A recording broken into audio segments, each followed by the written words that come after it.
Hardpoint contested. Friendly sentry Enemy in gun sight. deployed. Friendly shock RC is ready. Hunter killer drone on standby. Changing mag. Hardpoint contested.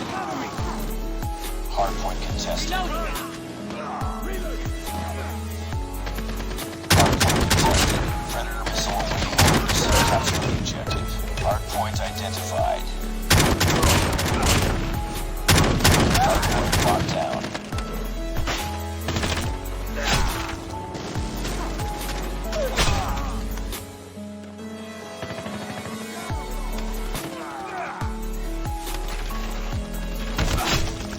Target!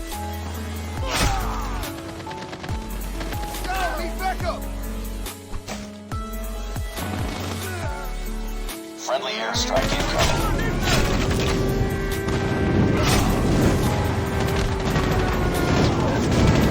I'm down!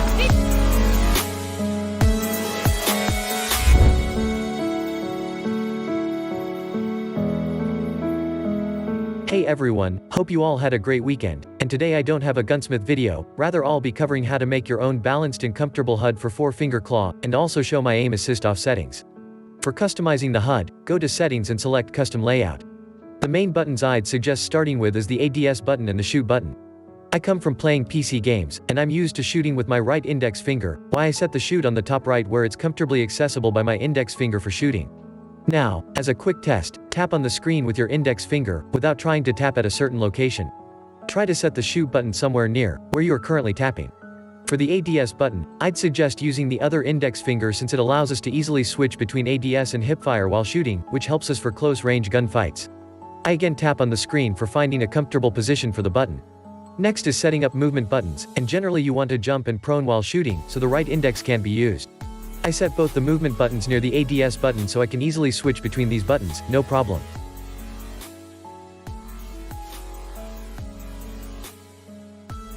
The next couple buttons I set are the grenade button, the reload button, and the operator button, and I set them near the shoot button, so I can do my movement and use these buttons simultaneously.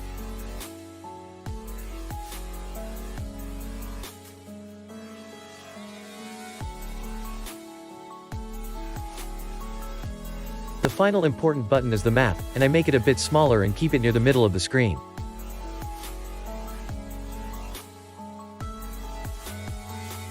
The rest of the buttons aren't very important, and are personal preference. You can keep them anywhere you want. I usually focus on the corners of the screen, and group these buttons together. Some buttons which can be hidden, I hide them so as to not clutter up the screen. The final thing I do, I get the settings button, make it the smallest size possible, and keep it at the center of the screen, and lower the opacity. This works as a bit larger crosshair. I initially did it so I could be aware of the center of the screen. Now I don't need it anymore, but still keep it around. I'd recommend having a guide like this at the center of the screen, so you could be aware of the center. Then I do some minor adjustments, like reducing the size of the score streaks, and finally reducing the opacity of the buttons. Mobile screen size is small, and the clutter of buttons may sometimes make us ignore enemies. Why I'd suggest lowering the opacity to something you're comfortable with. And that's the HUD. Very balanced, both the index fingers are being used in a well-balanced manner, and we can do all the advanced and pro player movements with ease. One thing to note, you don't have to copy my HUD, but can use it as a guideline for creating your own HUD. Also, you can mirror the button so your left index is shooting, and the right index is doing the movements. And I don't use the separate prone button, but if you use it, you can set it near the ADS button, like here. That will conclude the HUD part of the video. Next, moving on to the settings. The main thing I do is switch off the aim assist, and I hide the prone button since I hold the crouch button to prone. Next I switch on the always sprint button, because in past it has happened, I wanted to slide, but I crouch instead, and the sprint button helps with this. Gyroscope is always on, why the screen tends to shake for me. And finally FOV is set to 66. Previously I used 75, but in one of the updates, FOV got changed and I lowered it down a bit. Graphics is medium and max, and in audio, I mute the background music. Finally the main event, the sensitivities.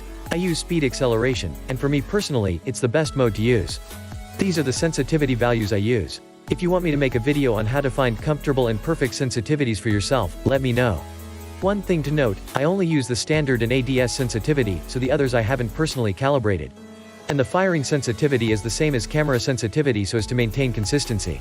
Finally for gyroscope, I only tend to use the standard and ADS sensitivity, and have personally calibrated it. These are pretty high, and I'd suggest starting from low sensitivity, around 60 for example, and eventually increasing by around +10 or +20 until you feel comfortable.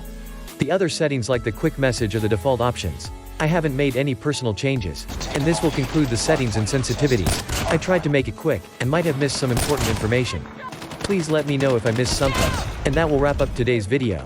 We'll resume the gunsmith videos from tomorrow onwards. Hope you liked it, and if you did, definitely leave a like, and subscribe for more gunsmith loadouts and best class setups. Share this video around to support the channel, and I'll see you on my next video. Till then, stay safe, stay healthy, and have a good day. Take care guys, and bye.